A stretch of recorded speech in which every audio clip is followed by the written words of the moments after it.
Bienvenue chez moi pour les tutos Biocop. Aujourd'hui, j'ai trouvé de quoi occuper mes neveux. C'est ludique, économique et écologique. En plus, on va pouvoir créer les recettes ensemble. Je commence par fabriquer de la peinture. J'ai besoin de sucre, de sel, de farine, d'eau et de colorants alimentaires. Je mélange tous mes ingrédients dans un seul et même récipient et je vais cuire à feu doux. Je mélange jusqu'à obtenir un liquide épais. Une fois que c'est prêt, je vais pouvoir répartir ma peinture dans différents récipients. Et j'ajoute quelques gouttes de colorant alimentaire. Maintenant, je vais faire un beau dessin. Je dessine comme une véritable Picasso avec cette peinture. Ensuite, je réalise ma pâte à modeler non toxique. Pour cela, j'ai besoin de farine de maïs, de sel, d'huile, d'eau et de mes colorants alimentaires.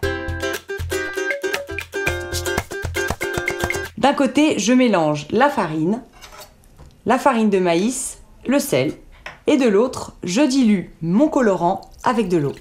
Je réunis mes deux préparations et j'ajoute l'huile. Je malaxe bien et je vais cuire à feu doux en mélangeant bien régulièrement. La pâte est prête lorsqu'elle se détache des parois. Et c'est prêt. Je vais pouvoir faire une belle boule de pâte à modeler. Toute jaune. On peut en faire de toutes les couleurs, hein. Jaune, rouge.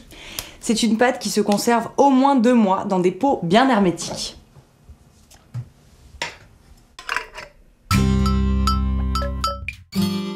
Pour tout ce qui est découpage, collage ou papier mâché, j'utilise de la colle 100% naturelle. Elle est idéale pour tout ce qui est carton et papier. J'ai besoin de farine, de sucre et d'eau.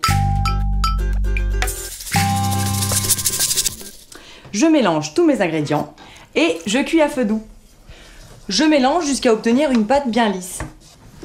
Une fois que c'est prêt, si la pâte est trop épaisse, je peux rajouter un peu d'eau. Et voilà! Cette colle efficace se conserve au moins 2 jours au frigo.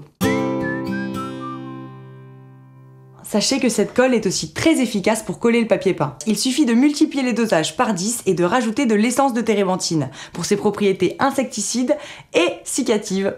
Bon, je continue de m'amuser et je vous dis à bientôt pour les prochains tutos Biocop.